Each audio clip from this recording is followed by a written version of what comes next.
यानी सिर्फ 12वीं कक्षा पास होनी चाहिए आपकी, किसी परसेंटेज की कोई डिमांड नहीं है। और अगर आप 12th में अपेयर्ड है यानी आप 2024 में पास करेंगे 12th, तो आप एलिजिबल नहीं होंगे। यानी आप बाकी हाइट आप यहाँ पे देख सकते हैं, मेल कैटेगरी फीमेल कैटेगरी सबके लिए हाइट क्या रहेगी, चेस्ट कैसे रहेगा। बाकी जैसा मैंने आपको बता दिया था, नोटिफिकेशन इसका 23 तारीख को आया है, 27 तारीख को फॉर्म स्टार्ट होगा, 16 जनवरी को खत्म हो जाएगा। हेलो फ्रेंड्स, आई होप आप सब ठीक होंगे। यूपी पुलिस की तरफ से कांस्टेबल की वैकेंसी आ चुकी है। टोटल पोस्ट 60,244 है। जनरल कैटेगरी में 24,102, ईडब्ल्यूएस कैटेगरी में 6,024, ओबीसी कैटेगरी है तो 16,264, एससी कैटेगरी में 12,650, एसटी कैटेगरी में 12,004 वैकेंसी है। इसका फॉर्म कब स्टार्ट होगा ये देख लेते हैं। 27 दिसंबर 2023 को फॉर्म स्टार्ट होगा, 16 जनवरी 2024 को खत्म हो जाएगा। 18 जनवरी तक आप इसकी पेमेंट कर सकते हैं, यानी फॉर्म आप 16 जनवरी तक ही भर पाएंगे अगर फॉर्म टाइम पे निकला तो। अगर फॉर्म आगे पीछे निकलता है तो डेट भी उसी हिसाब से आगे पीछे हो जाएगी। इसकी पेमेंट की बात करें तो 400 रुपए फीस है इसकी सभी कैटेगरी के लिए। ईडब्ल्यूएस और ओबीसी कैटेगरी पे तभी आएंगे जब आप यूपी का स्टेट डोमिसाइल होगा आपके पास, नहीं तो आप अदर स्टेट में कंसिडर होंगे और जनरल कैटेगरी में कंसिडर होंगे। एलिजिबिलिटी क्राइटेरिया की बात करें तो 12th बेस पर ये फॉर्म, यानी सिर्फ 12वीं कक्षा पास होनी चाहिए आपकी, किसी परसेंटेज की कोई डिमांड नहीं है। और अगर आप 12th में अपेयर्ड है यानी आप 2024 में पास करेंगे 12th, तो आप एलिजिबल नहीं होंगे। यानी आपका क्लियर होना चाहिए 12th और मार्कशीट और सर्टिफिकेट दोनों आपके पास अवेलेबल होना चाहिए। अगर आप लोग फॉर्म भरेंगे और सर्टिफिकेट आपके पास नहीं है तो आप रिजेक्ट होने के चांसेस आपके। तो सर्टिफिकेट जल्द से जल्द अपने स्कूल से निकलवाने। किन लोगों को प्रेफरेंस दिया जाएगा देख लीजिए। डॉयट या NIELIT से कंप्यूटर में ओ लेवल का सर्टिफिकेट, जिसे DCA भी कहा जाता है, तो आपको वैल्यू ज्यादा दी जाएगी। राष्ट्रीय कैडेट कोर यानी NCC में B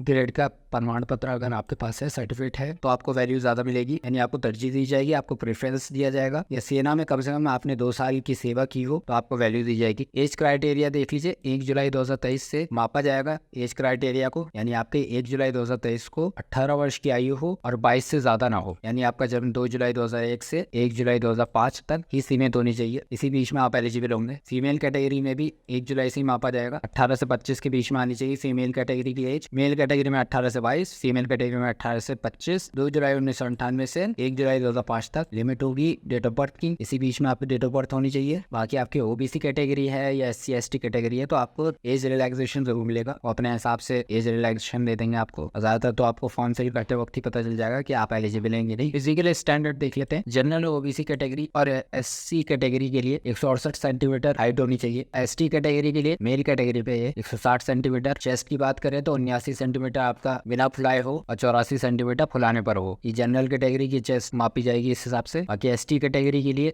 77 सेंटीमीटर से 82 सेंटीमीटर के बीच मापी जाएगी, यानी आपको चेस्ट फुलाते हो 5 सेंटीमीटर का फर्क आना चाहिए। महिलाओं की हाइट की बात करें तो उनकी मिनिमम हाइट 152 सेंटीमीटर होनी चाहिए जनरल ओबीसी और SC कैटेगरी में, और ST कैटेगरी में 147 सेंटीमीटर की डिमांड है। बाकी जैसा मैंने आपको बता दिया था, नोटिफिकेशन इसका 23 तारीख को आया है, 27 तारीख को फॉर्म स्टार्ट होगा, 16 जनवरी को खत्म हो जाएगा, 18 जनवरी तक करेक्शन आपका हो जाएगा। एग्जाम की डेट इसकी फरवरी 2024 रखी गई है, यानी फरवरी में कभी भी एग्जाम हो जाएगा। एडमिट कार्ड आपका एग्जाम की डेट से पहले आ जाएगा। बाकी हाइट आप यहाँ पे देख सकते हैं, मेल कैटेगरी फीमेल कैटेगरी सबके लिए हाइट क्या रहेगी, चेस्ट कैसे रहेगा। रनिंग में 4.8 किलोमीटर 25 मिनट में आपको दौड़ना है मेल कैटेगरी में, और 2.4 किलोमीटर 14 मिनट के अंदर फीमेल कैटेगरी को दौड़ लगानी होगी। बाकी ऐसी और भी वीडियो मैं आपके लिए लाता रहूंगा। अगर चैनल पर नया है तो चैनल को सब्सक्राइब कर लें, वीडियो अच्छे लगे तो शेयर करें और वीडियो को लाइक करना बिल्कुल ना भूलें।